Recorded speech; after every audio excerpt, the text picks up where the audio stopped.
Great, thanks.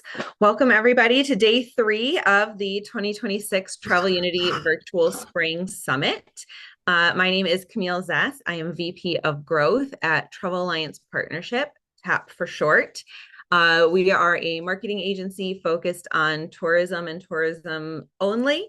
I am a new member of the Travel Unity board this year. I am heading up the marketing working group, and I also do advising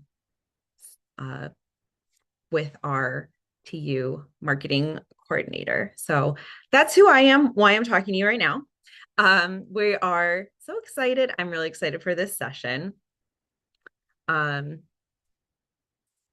Quick shout out to all of our sponsors: Los Angeles Tourism, Visit Syracuse, TAP's in there, the New York Yankees, New Orleans and Company, and Nova HCM. Thank you for making this possible. All right. For those who are new to Travel Unity is a nonprofit focused on making travel welcoming to people of all backgrounds and identities. This year is the 10th anniversary for Travel Unity. What does Travel Unity do? Helping the travel industry align with inclusive practices through certifications, workshops, and consulting, and also building workforce pipelines and providing tools for advocacy to make communities more welcoming. And as a nonprofit, we are always looking for people to get involved. So if you're interested in supporting Travel Unity, if you're looking for a way to give your gifts, as they say, please do consider volunteering.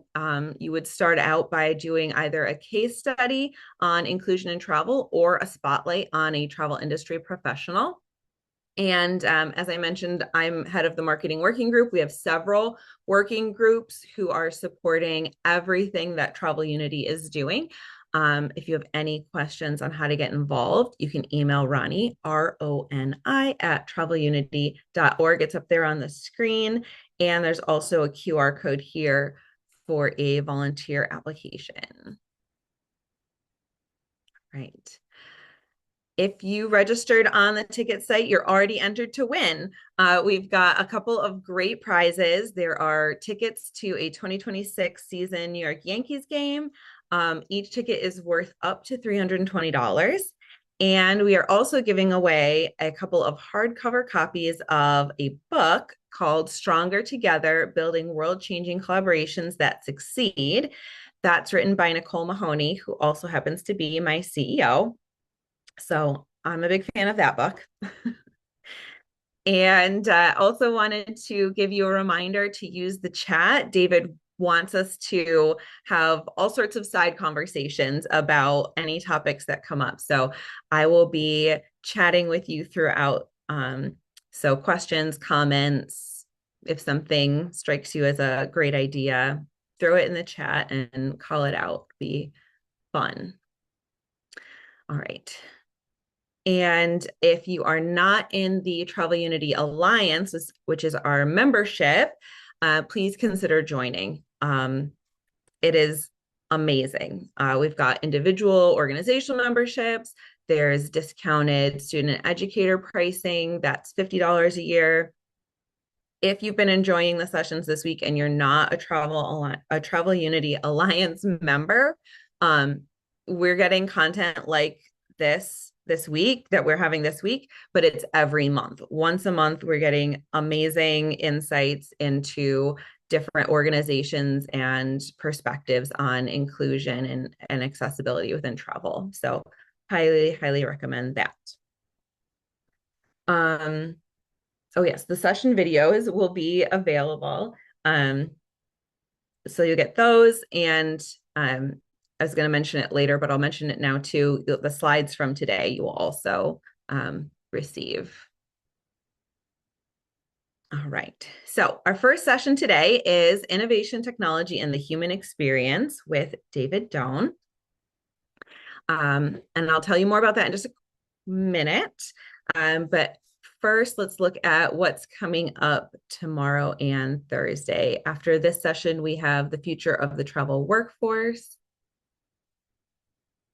And then tomorrow, the last day of the summit, local action, how your voice drives community change and drives community change is our first one at noon. And then at 1 p.m. Eastern, we'll have Caught in the Middle, Destinations in Uncertain Times. Really great program. All right, so let's look at our session today. David Doan is a Travel Unity board advisor and a consultant specializing in AI, Gen AI, and agentic AI. With over 20 years as an avid business traveler and deep expertise in DEI principles, he brings a unique dual lens to exploring how innovation shapes the travel experience. David is committed to human-centered technology that improves experiences for both travelers and workers. And I just wanted to add that he's super smart, and we are so lucky to have him as an advisor and as a speaker sharing his knowledge with us today. In the presentation, David is going to explore the transformative role of innovation and technology, looking at both the workforce experience and the traveler experience. It's not just a customer-facing tool. We want to look at how it works in the workplace as well. David's going to cover the rapid adoption of AI, agentic AI, and emerging technologies, and look at the opportunities and the challenges. So, you ready to challenge your assumptions, share your experiences in the chat, and consider how to keep the human perspective at the center? And I'll give it over to you, David. Oh, but you're muted. All right. Can you hear me now? Yes. All right. Excellent. Thank you so much. Since we have an intimate group, I would love if you want to be on camera and feel free, like Camille said, just have a conversation and a dialogue. So speaking of conversation, why is this topic important? Now, what I did is just to share just a few kind of data points, because I think it's always good to ground ourselves is, at the macro level, what is going on in the travel industry. So as you see here, 13.87 billion dollars. And this is not hypothetical. This is actually cited in different research, and it's happening now with a 26.7 growth rate, that CAGR, if you're in business. And this is telling you that lots of investment. And of course, this is where we consider the implications from the workers, but also from the travelers' perspective as well. Technology investment is huge, particularly in AI and machine learning, and the industry has really placed its bet on how to even transform the industry, but improving the experience of the workforce and the traveler. And specific to North America, what you see is 60% of the North American leisure travelers are under 45.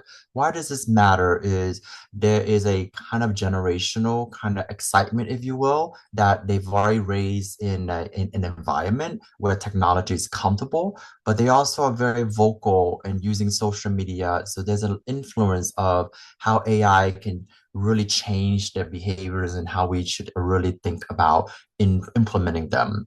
Um, so the traveler technology leaders are saying almost 50% or half that generative AI is a top priority. Now, this is probably outdated because the speed of this technology is so amazingly fast that it's actually frightening to a lot of people who are trying to grasp their arms around it, from responsible AI, legal, moral, ethical, regulatory requirements, depending on the industries you're in. But it's only very focused on Gen AI too. So I wanted you to be a broader kind of consumer of this information, that agentic AI has also been at the forefront. And I don't want to take too much time to really be academic about it, but generative can only do so much. Agents is actually a good and a bad thing, is because these are invisible agents that could display certain kind of what I call certain skill set that may not be needed by humans anymore because the machine can do a better job.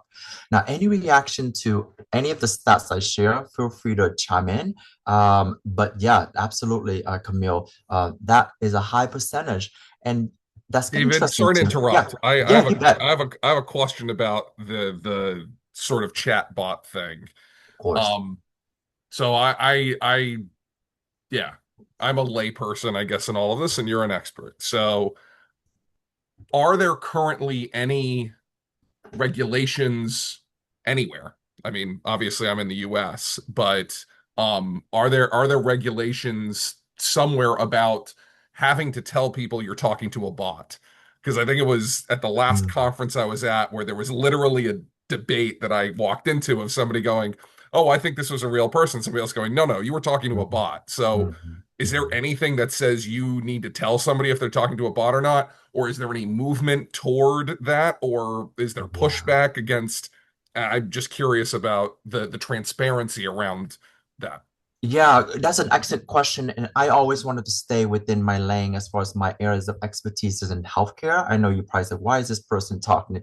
Because of what Camille said is I'm an experienced I traveler. would think in healthcare that's even more important to know Right. the distinction. That's exactly also my point is because it's highly regulated that the quick answer is no, and you all would probably be freaking out. Like, what the heck? The main reason why it's no just yet is because CMS or the Centers of Medicare and Medicaid Services regulate the kind of the Medicare, Medicaid, the care delivery programs, but we also have regulatory requirements from different entities. I don't want to get into all the details, but the governing bodies are trying to catch up and they are trying to wrap around whether this is a HIPAA thing or this is more of a disclosure thing. So some changes are in your fine print. So when you renew your insurance and premium, there's always a fine print of could be like 6 pages long, which no one ever read that, you might be interacting with someone that is a technology, da da da.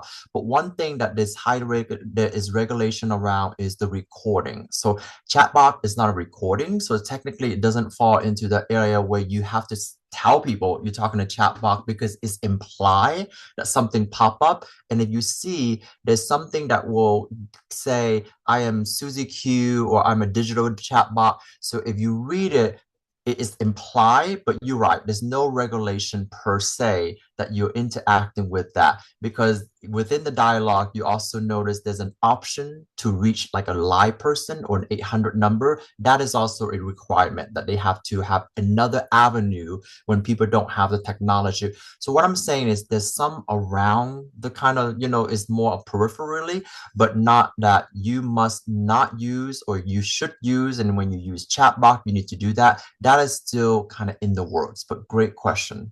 Where do Great. you think things are going? I mean, what you described sounded kind of dystopian. Do you think we're more likely to go toward transparency in terms of knowing whether we're talking it to bots or not, or do you think Mhm. that it's going to be hidden in terms of service that nobody reads that no, no, we can just do this without telling you? Like transparency, no transparency. Where do you think we're going in general? Yeah, quick answer is transparency because of the consumerism and also the need to make sure that in healthcare, there's also an element of distrust. There's a lot of distrust about my health insurance insurer, distrust about the providers, the doctors are distrusting the technology. So because of that, we need to be more transparent, and transparency should be the right thing to do. Absolutely. Yeah. Great philosophical question, really. Sometimes it's the angle of legal and philosophy is hitting technology and how we deploy things. Because again, the technology is moving so fast. Many of you probably remember the internet days where informations are available. So what do we do with all the information? You do need to take some ownership. An intelligent consumer is still the default. And I know that's going to be not a good response when it comes to like DEI, if you will, because it's what I call in health, social determinants of health is you cannot assume someone with an eighth grade education to allow them to have that, being responsible. So there's a little bit of a definitely that duality is important to address. I don't want to get ahead of you, but the Yeah. other thing in terms of travel itself on the trust side is for any of us who've tried to ask for, travel guidance for ourselves through AI, the hallucinations are egregious. Mhm. Yes. I tried to have it help me when I was out in LA create a walkable sort of thing. And I'm like, wait a second, how far am I going? That's not what you told me before. And it said, "Oh, you're right." I'm like, "Okay, well, this just completely destroyed my plans for the whole evening, what I was doing." Anyway, as I said, I don't want to get ahead of you, but Of like course. the hallucinations also impact the trust as well. Yes. And this slide is to help you all think about is not what technology can do, it's more of how technology can change and influence the way we work and the experience from the traveler. And it needs to be built on relationship. The relationship needs to be built on trust. So kind of going back to your comment and question earlier. So from the workforce lens is how is everyone's role and skills and also the need for human judgment needs to be redefined. Now, that could be a presentation in itself. From a traveler lens, how is their experience being shaped and who benefits? When I say who benefits is, yes, when you introduce technology, you can be efficient and not use human resources, especially in certain industries that are heavily dependent on human interaction. Is that really benefiting the traveler or is it benefiting the company? But it should be really considered that the benefit should really outweighs on the traveler. And then we're going to touch on equity lens because every time you introduce technology, there's some marginalized community or demographics that we need to be mindful of. So kind of take that into our discussion is let's talk about how technology is reshaping the work in travel. So a few kind of bucket here. When we think about automation, how is that and this is where I wanted to open up the dialogue. If you've been impacted or been affected by automation, how is your role changing? So maybe you're looking at the dashboard now and making decision on that because you're using judgment as opposed to manually compiling data and open up multiple system. When you are processing kind of like the billing process and cycle and the revenue management side, how is technology taking away some of those administrative tasks and how is your role changing that no longer that we need what I call junior analysts, just a broad term or role. And now we have to think about is that going to affect those who are just graduating from college, not having some of those roles that they previously were able to take on. From augmentation, how are those chatbots handle routine inquiries? So the organization implementing this has to make the decision which what I call use cases that would be appropriately managed by chatbots safely, because in healthcare there's also a safety factor as well, versus which ones that needs to be routed to what I call human in the loop. Staff can be able to do more complex interaction to address more challenging scenarios in the travel industry because you're free up some time because technology is taking away some of those administrative tasks. Real-time guest data for concierge. This is critical because when you the more data you have, and I want to preface with clean data, that's a whole topic on itself, then you can actually improve on how you deliver care or improve the experience when you have more data. And then the decision support is, I always think about an intelligent command center. With technology, you should be able to have multiple data sets and bringing in all of the intelligence so you can actually predict how someone experienced. So it's more about predictive maintenance as opposed to reacting and how we can do a better job with just even scheduling. This you can't really see at the bottom is showing the AI in tourism market is there's a large investment as you see that we go from year to year from 2026, which is the second bar, to 2028 and 2030. Yes. So here's the opportunities for the worker experience. So 60% annual growth in AI investment. So that's a lot of investment. So upskilling is important. So we mentioned about AI handles the mundane tasks, freeing workers to develop skills in guest relations, data literacy, and AI system management.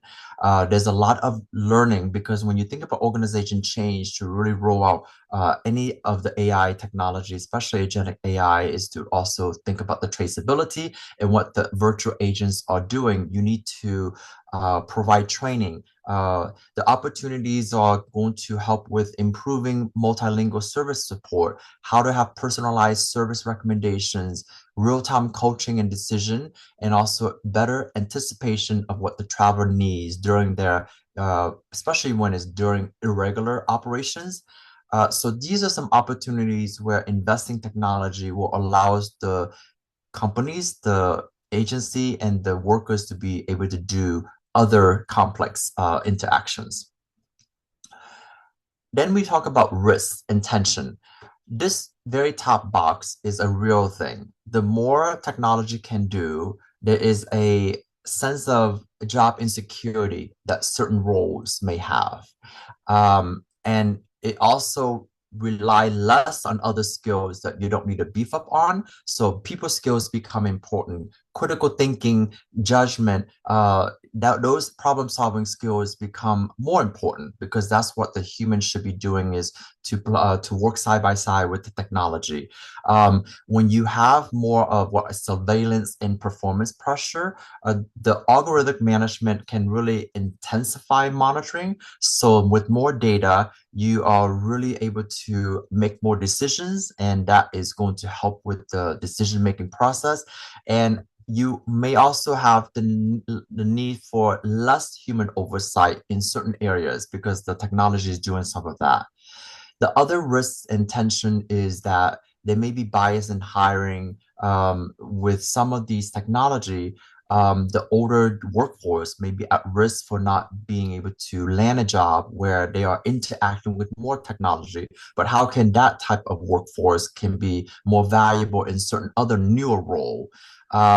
Sometimes people have change management fatigue, meaning when there's new technology that are rolling out all the time and there's continuous ongoing training, that can exhaust the workers, and the workers may default.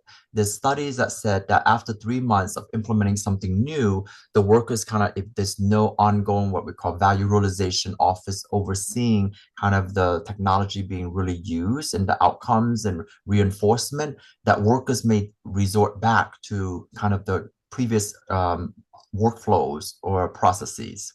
So those are the things that are the companies that implementing this and technology leaders need to really consider. Let me pause here. Do you agree with some of these risks or tension when you're introducing new technology? And I also mentioned a lot about, how the workforce uh, may have anxiety over some of this. What has been your experience? And it could counter some of these information I'm showing here.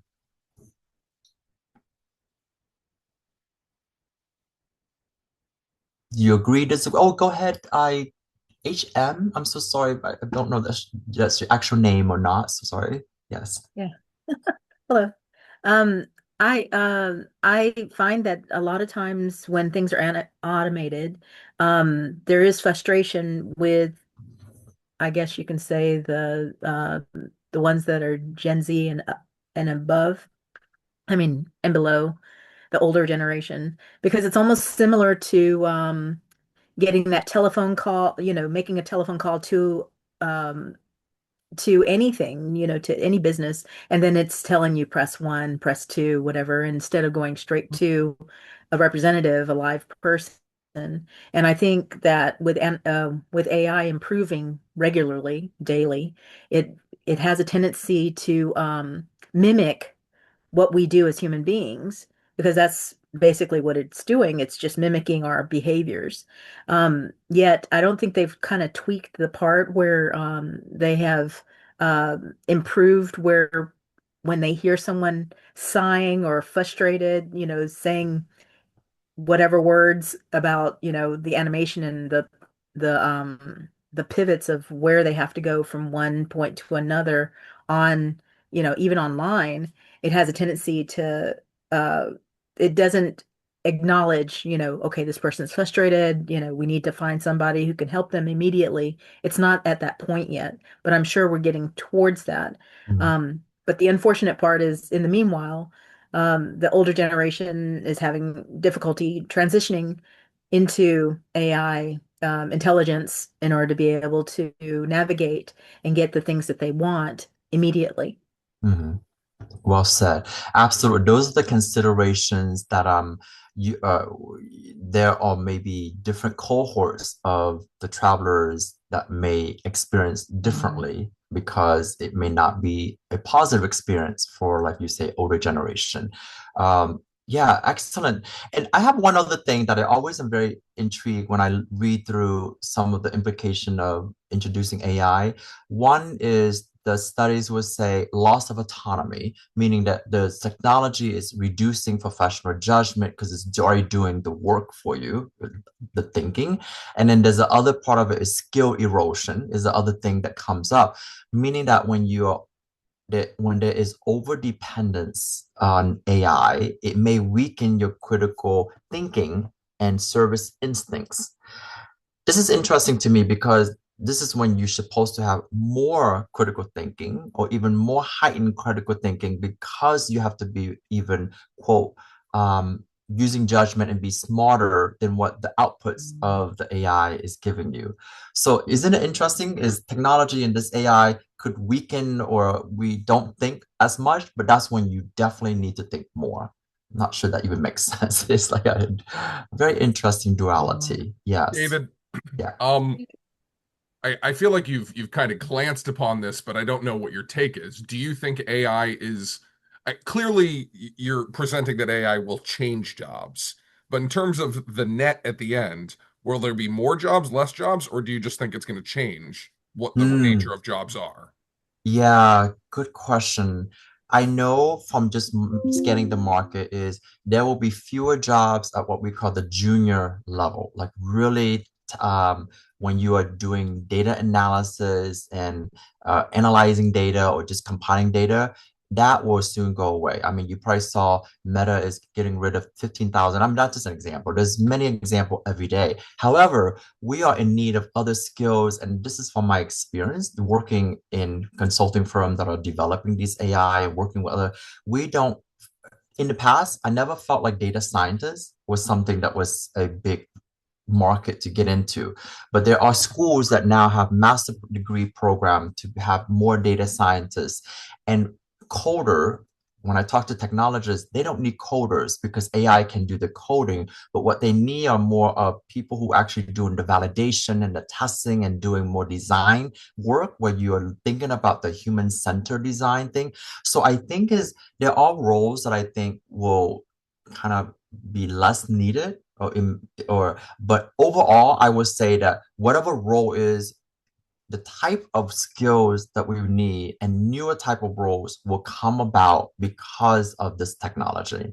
So anyone, let me just say it this way, anyone who can understand from a business and technology will always be able to feel more comfortable with their role is when we make that connection and bridge between the business needs and the business what goals are and what needs to be implemented solution and working with technology. So it's no longer I'm staying in my technology lens because I think AI has galvanized the bridging of technology and business thinkers. But I think there's a lot of new roles coming about. But regardless of whatever role, I think you all need to feel that there are relevant skills that you must learn. You cannot say, I'm not a technologist. I'm not a technology person. You will be left behind is because this is where the industry, all industries will be going. I know Very, very, that we're going to yeah, talk about traveler experience as well. yeah, One more thing that we've been going back and forth on chat about yeah. is AI powered workforce monitoring systems. So I don't know in terms of, in your experience and other in healthcare, et cetera, how much that's becoming the norm. A link I put in the chat was about Burger King measuring how friendly people are with their customer service interactions on the phone. So Yes, it's definitely in healthcare as well. All of that is, yeah, very true. Great. This is where I think the slides start to let you think about from the workforce, how you are all being impacted. Now we are transitioning into how we treat our workers shapes how travelers feel. So meaning that if they feel like they are having less interaction and human touch with the travelers in any way, that is going to impact the experience of the traveler. So employees need to feel supported. They have to feel like they can trust the technology. And when they have employee satisfaction, their level of service quality is better and they can be more empathetic and have more high value interaction now, especially with a lot of things that can be removed off of the administrative burden. And that will improve the traveler satisfaction where they can have more personalized interaction. the experience can be seamless using technology, and that will help with loyalty and revenue. So AI that empowers the workers to help them serve the travelers in a more well-rounded, empathetic, more impactful way is really what's going to result in revenue by because of the loyalty and the opportunity for revenue because they enjoy that experience. They would come back to that agencies or that place of service. If any of the chain is broken, then you won't be able to achieve your goals. So from the traveler experience, where AI can help, I think you probably know that now there's a lot of apps that you can enter in your preferences and it allows, and there's just a lot of examples that I won't have time to go through it, but at the highest level, you're able to search and book, whatever it is that you want to book in a more personalized way. There are recommendations that are personalized to your preferences. There are suggestions on itinerary. You probably have used AI to even say, what does an ideal 3 to 5 days look like in this city or country if I wanted to travel by plane? AI can do all that in addition to what the actual travel agency can provide in their kind of booking tool. Translation services and accessibility support is awesome. So now you know that there's technology that helps you really talk to someone in a different language in real time. That's phenomenal. It makes people feel like they can travel to countries that they don't speak that particular language. We can all be a little bit more proactive in creating a more seamless experience. So when I get off the plane, is there a way for me to already have some, share ride that would take me to this? So there's all that seamless agent, opportunity where they can really take advantage of what the ideal trip would be. And there's notifications and support through technology, proactive communication. So these are just some examples of what I think are great ways that technology has improved the traveler experience. Now, I know a time is, I need to be aware of that. This is the corollary where maybe not everything is positive. So this is where AI can fail. It always starts with data. When you work with AI or introducing any solution relating to any type of or any flavor of AI, if you have poor data, lack data, and data in multiple systems, you know that data in every system may not be what I call no, they need to be normalized because the data structure is all different. Sometimes it's unstructured data that you need to have. When it's the incomplete and accurate data, what you have is can be definitely hallucination, but it's not giving the whole picture of what it is that you're doing. So lack of empathy, because anytime you interact with technology, like I think HM, you mentioned this, there's an element of like whether you are older generation or younger, there's like this kind of like sterility and lack of kind of human touch that you feel like, I'm going to give up. I just don't want to deal with the chatbot anymore. I don't want to go through the IVR prompt and click this and press that and all that. You get frustrated, you hang up. I've done it myself. So yeah, that's also when you feel a traveler feels trapped and there's no way to get to a live person or agent, that's when they don't feel like it's personalized to them, with especially with the loss of human touch. I also wanted to add that there's a need to also look at unequal access for all demographics of travelers, whether it's language barriers, low digital, or even low kind of proficiency in language and education and disability, even connectivity in certain areas of the country. Those are all things I think where more failure of the experience of the traveler will be more pronounced. I hope that all makes sense. It's a lot of words, but can you also maybe share other examples that you may even encounter yourself? I mean, Camille, you guys work with clients around this stuff, right? Yeah. I mean, I think the most AI fails that I see are all fit into these ones. And the one that I've been thinking about the most is the human touch. Especially when we rely on AI just too much. I've gone to AI for answers myself that I realized after going through a few loops with it that it's not giving me what I need, and I actually need to talk to a human about it because I'm trying to like bounce ideas around or something that is just not coming up with.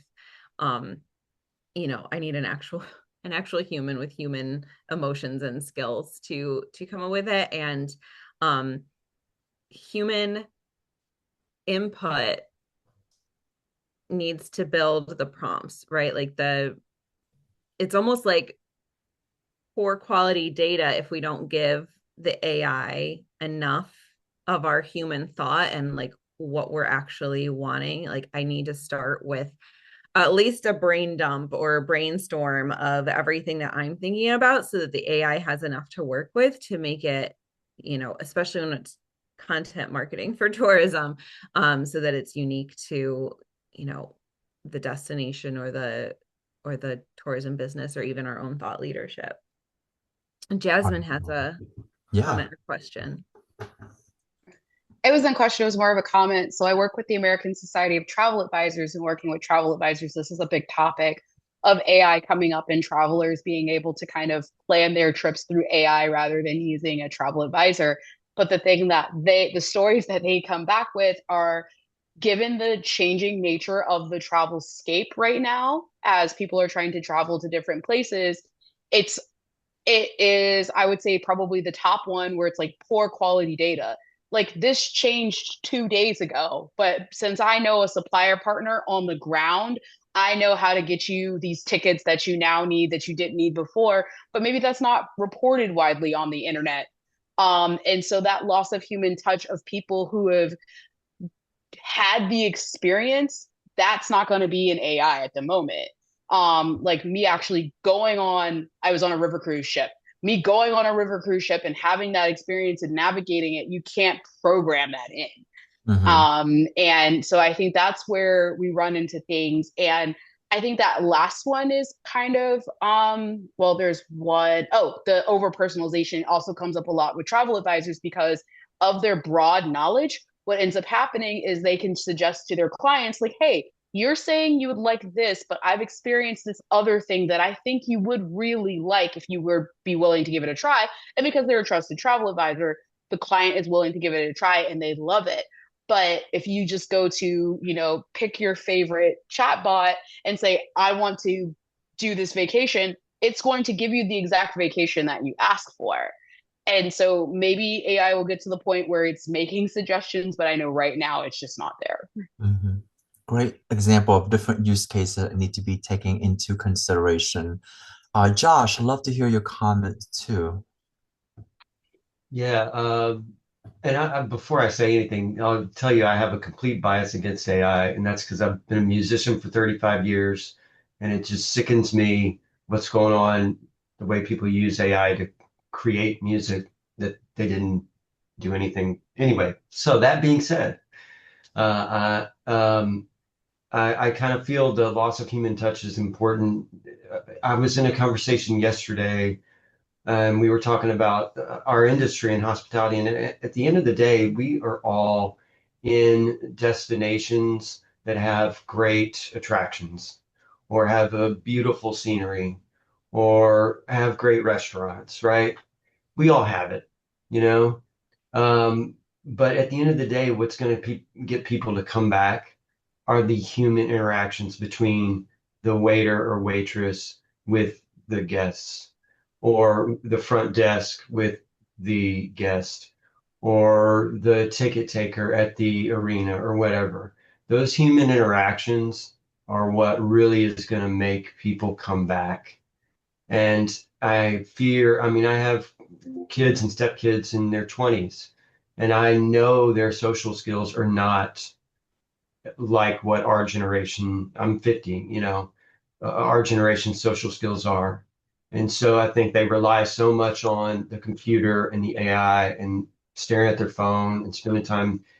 And I think that really is going to hurt our industry. And I'm not against AI. I mean, I still have not done anything in my office personally with AI, even though people around my office use it all the time, and they encourage me that, hey, you could cut some time out. Instead of taking 30 minutes to write that, you could do it in 10. And I had somebody help me do an itinerary recently, and it worked out. It did its job. It gave me a format for me to go, okay, that's a great starting spot. And then I went in and did my thing. But I think the reliance on it by the younger generation actually hurts our industry when it comes to that loss of human touch, because those human interactions are what is going to get your guests to come back to your destination. Thank you. Anyway, Yeah. that's my 2 cents. But I'm trying to grasp the good parts about it. So help me find. Yeah, I mean, I think I'm gonna go to Jasmine to respond to that. I think it's about, especially in my industry, is just because the technology can do X, is that the right what we call use case? Because to your point is there's a give and take. Because if you introduce and you choose this use case to implement AI, any flavor of it, if you do a test and pilot test it, and you actually get the opposite of what you're expecting, where they feel less personalized, etc., then you choose a different use case. So there's a lot of that as well too. And what you speak to is a little bit challenging to address because it's almost like there's different preferences for different cohort of travelers. So that's another thing where, so do we take advantage of tailoring it to maybe this option is available for the younger generation? I think that's where I was just getting, some ideas when you were sharing, Josh. Go ahead, Jasmine. I think something that Josh kind of touched on, and I think that's something that we like, I don't think it's being taught, is kind of the education around how to use these digital tools. So when I was growing up, if you will, Google was a thing, but we were taught to question and verify Google. Like that was something that they were like, just don't Google it because not everything you put out on the internet is true. Mhm. And I think as technology has advanced, oh yeah, Wikipedia too, of course. As technology has advanced, I don't know that we're teaching younger generations because I work a lot with high schoolers. I don't know that we're teaching younger generations to question what they're getting from a Claude or an open AI. And I think it's that lack of digital education. It's like you can use these tools, but understand that these tools have limitations. Even when I was doing my grad school research, it was like, okay, find multiple sources. So it's kind of like that has to be taught alongside. Like, this is how you prompt it, but also this is how you verify the information that's there. I think Mhm. some people are just taking its word, if you will, as truth and not Mhm. questioning it. And that's where we start to run into things. Yeah, I think you've heard me preaching about you need to rely on your critical thinking skill and problem thinking skills. And you know how I said that because the output is so darn good. And I think Josh Yeah. said that a lot of time it gives me ideas, then I take what's good about it. Because I do sometimes like the way that the output structured in a way, or it gives me some headers and it's like, oh wow, that's really interesting that I need to think about this. So, but that doesn't mean that I use it as is. I follow up with another prompt or another, the word prompt. I think you all know how to do that. Or I just kind of, the way I think is I ask it in a different way. So I think that critical thinking skills is not just teaching, but I think it's about modeling. Because if you sit with someone and you mentor and coach and guide them and ask questions as if you can let them hear you think in your head, I think that's a really great way. So it's a different type of learning too. So you can't just say, well, did you apply your critical thinking? Did you read? That is what you need to do. But the how part, I think the younger cohort needs to really learn from all of us to, you have to model this to the younger core generation, whether it's your child, your whoever. But yes, this is great discussion. I love this. So what we wanted to do is, Ron is always ahead of the curve. So that's why he mentioned transparency. That was kind of the question. Organization must explain. I always think that do the right thing, because if you are the recipient of, let's say, the chatbot experience, don't you want to know that I'm not really talking to a person? So I think that you those who own your own organization, lean on transparency and do what's right that you think is right. The other part is accountability. Yes, we talk about a lot of that is don't blame the AI for the output. It is up to you in making sure that whatever you implement, a lot of people say they are seeing a different effect. They thought that by doing something, it would improve the experience of the traveler, but then they see that it's actually the opposite, that they are not happy with what was introduced. So that's when you have to take it back and be accountable for it and make some changes and adjustment or choose another use case. Privacy and security.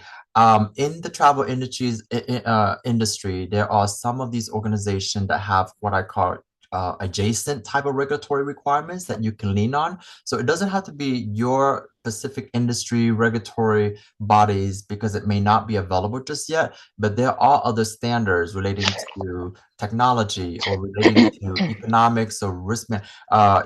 All of these gives you some hint into some of the things that you need to consider as far as privacy, security, and so on. One example that is very challenging is a lot of companies, employers, consulting firms, they are actually licensing. Let's just use OpenAI because that's a really true example for the firm that I work at. We have a different version of OpenAI that can be used within the four walls of our employer that we can upload data or that are confidential, private in that environment. But you have to be mindful because you cannot use your own open AI version because a lot of us are licensed with that as well. So just knowing that even Gemini, even ChatGPT, etc., Claude, you name it, that there may be within the confines of your organization that you have to have a different version and you want to work within that. But all these are lots to discuss, and I'm going to wrap this up because I have so many more slides, but I won't be able to get to it, which is okay because I think the discussion gives us something to think about when you are talking about technology, how it impacts the workers and also the traveler. When I say human-centered design framework is really empowering the workers and the travelers as active agents in the decision making, how do we give the transparency to the workers and also the travelers so they have a feeling of trust? How do we think about different populations and demographics, which is the inclusion piece? We mentioned about accountability, that we need to be accountable for how the travelers and our workers are interacting with the technology that we introduce, and how do we always find ways to still have human in the loop to preserve the empathy in relationship. So these are the five kind of dimension to help you design the AI with the specific use case for people in this industry. Yeah, and I think we kind of mentioned some of this here. Is there some moments that I just wanted to hear from you? How has AI changed you as a worker, but also as you a consumer of it, being a traveler? Is it does it gives you more time because you don't have to do a lot of work on the planning side? You don't have to look at so many websites to search for this or that. Does it make you feel cold or impersonal? Does it create some level of different frustration? Or it was so seamless that you're not aware that it was the technology behind the scene, or it could probably be all of the above. So let me pause to see, well, how are you thinking about this topic in general? And these are some real world case example, and there's many. These are just representative of how some of these organizations have been able to realize some ROI by implementing certain type of AI for different use cases. And let me just go here. And all of that here, this slide, what I have is just a further drill down of all of those details. Yeah, so I can skip all of that here.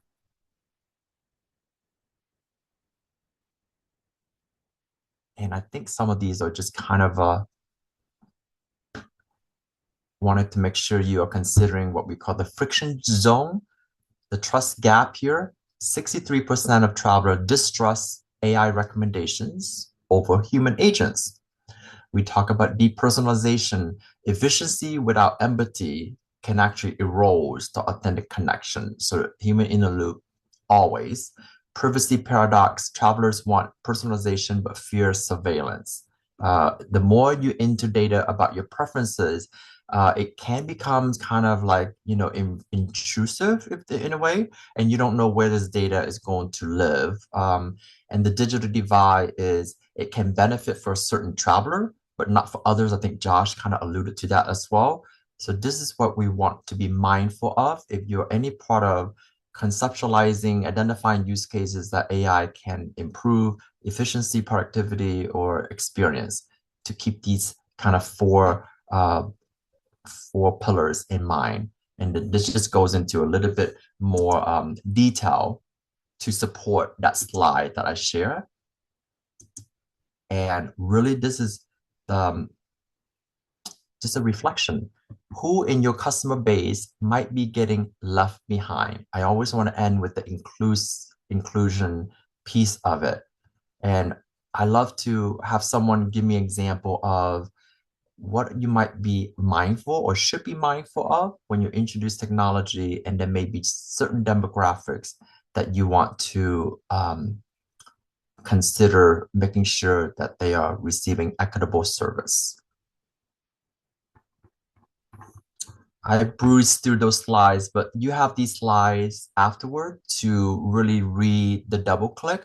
But I wanted to really listen about, any examples relating to equity and inclusion. And I'm going to leave this slide here because this is at the end of the presentation of mitigation strategies of how we can address some of the sources of bias, but there are pockets and demographics of travelers that you should be mindful of. How do we make sure we don't leave a group inadvertently, unintentionally behind? I'll just say quickly, because there's been a discussion about references. Yeah.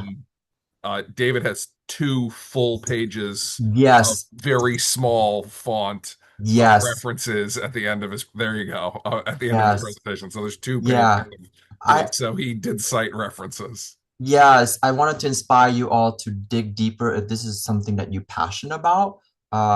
So yeah, and this last is the final moment is what is one human-centered AI commit that you would want to make? So you can say, in my organization, I will, whatever that goal is after this presentation. So yeah, this is really just hearing from you. And I promise no more changing of the slide. This is the last slide. As you can see, this could be a 2-hour conversation because there's so much to tease through, but I hope this gets you thinking about this whole topic of implementing AI in this industry. So general comments, reflection, anything that you wanted to share in our last final moments.